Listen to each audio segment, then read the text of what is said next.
Is James Franklin likely to be the next head coach at Arkansas?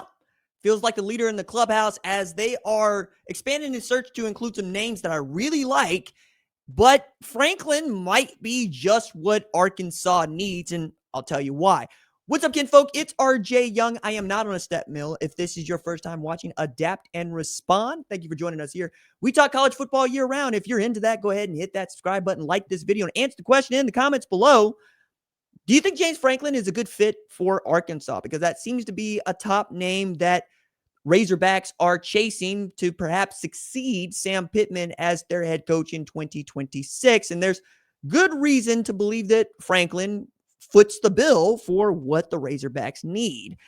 I'd also take this opportunity to remind you that they have made a run at Rhett Lashley, and SMU was very quick to extend him at Southern Methodist, where they have lost exactly one ACC game in 2 years. They've been remarkably good, and they have a path to the college football playoff. They can make it back to the ACC championship game. Perhaps this year they can win it, and he has done really great work with that program in a very short amount of time, mostly because he's nailed his quarterback evaluations, and he's getting all the support that he needs from that Dallas area, which is full of money. Other folks that they are taking a look at include Tulane head coach John Sumrall, who is getting some sniffing for the LSU job, but I also think could be a guy that backdoors in the Ole Miss job if Lane Kiffin up and leaves Ole Miss and heads to LSU. And the longer this goes without Lane Kiffin getting an extension and a raise, the more likely I think that he could be a head coach at Florida or LSU. Other guys that I think should be considered include Ryan Silverfield at Memphis. I think he's been doing an outstanding job there. I also know that Memphis wants to be a Power 4 school, and they were rebuffed by the Big 12, and it doesn't seem like there's a lot for them to do except perhaps wait their turn to get plucked by a Power 4 school and continue to be great in the American, or just go independent and do what BYU did for a few years, play something like an American Conference schedule while also not committing to that. But that conference championship game does a lot to help you get into the college football playoff, which is exactly where they want to go. I think, yeah, dog, you've got to take a look at Eric Morris in North Texas. I think that dude is going to be a head coach somewhere in the Power 4 very soon, if not next year.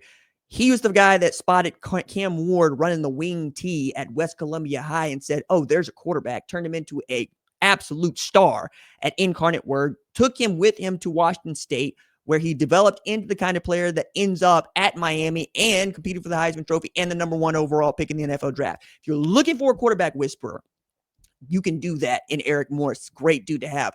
Problem with that is you got that guy on staff right now, Bob Petrino, and they've dropped every game that they have played since firing Sam Pittman. They might get a win against LSU, but that defense has been nasty. And I'm not confident Arkansas is going to have the horses to get this done. Which brings me back around to James Franklin.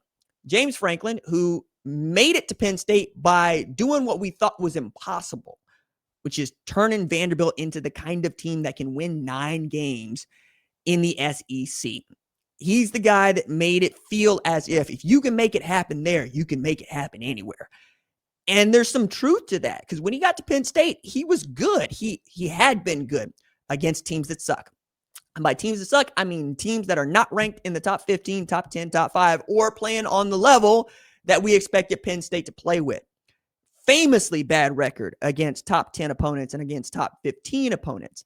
1-21 against top 15 opponents. It's not great. And at Arkansas, that record is going to follow him. That's going to be part of it. And you're going to face top 15 competition every other week in the SEC, because that's just how it goes. At any time, between 5 and 8 of those teams are going to be ranked in the top 25. The job for him at Arkansas, though, is doable. It is to make Arkansas one of those 5 to 8 teams. You can do that by beating everybody that you're supposed to, and that's it. And by everybody that you're supposed to, I mean, you win 9 games at Arkansas, 10 games at Arkansas each and every year, you're probably going to find a way to the college football playoff without playing the SEC championship game. But also, you're going to get them back on war footing. And they haven't been on war footing since Sam Pittman got them to 9 wins, but that 9 wins came in the postseason. You need to get that in the regular season to have a shot at the playoff. And you need to go 10-2, we think, to get into the playoff. He knows how to do that. He knows how to build a a great college football program. He likes to run the football. He loves a great defense. I think the thing that scares me most about James Franklin is that he's very quick to fire coordinators, and he is not at all interested in keeping up with the times. And as far as, hey, maybe it's as simple as we should throw the football with a quarterback that throws it downfield if that's what we got. He's going to play 3 yards in a cloud of dust if you let him, even as he's got stars at wide receiver.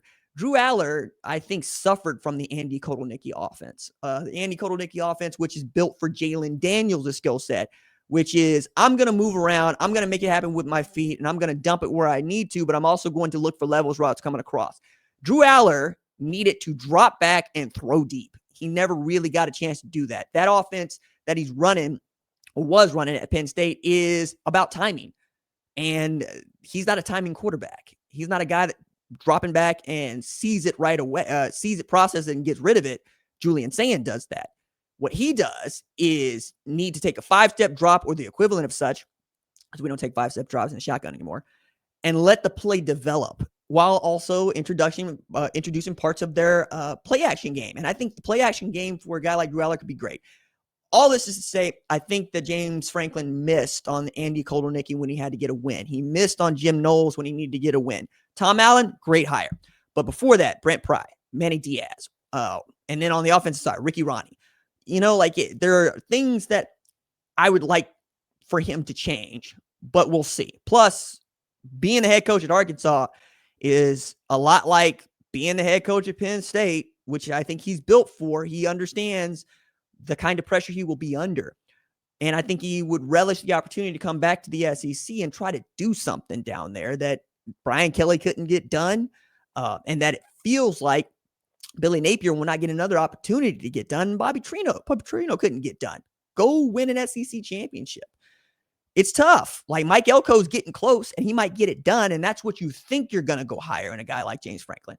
But I really do think that Arkansas should continue to bide its time and see what else is on the menu before they commit to something, because they're pursuing James Franklin, but I don't think anybody wants to go hire James Franklin. At least it's not loud enough yet. I think the guy they wanted was at SMU, and the guy that they should probably go get is no longer in anybody's favorite. Gus Malzahn, right, at Florida State, was at Auburn, one of the best high school football coaches that Arkansas has ever produced, right? I mean, he's got that trio of guys that ended up going to USC, including Mitch Mustain, among others. And that offense that he runs could work, and he's got the wherewithal to stand up. But it might just have gone by Gus Malzahn. We'll see.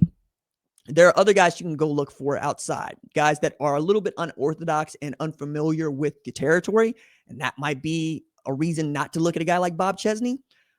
But Ryan Silverfield, I think, could fit here. You just got to be willing to take the swing.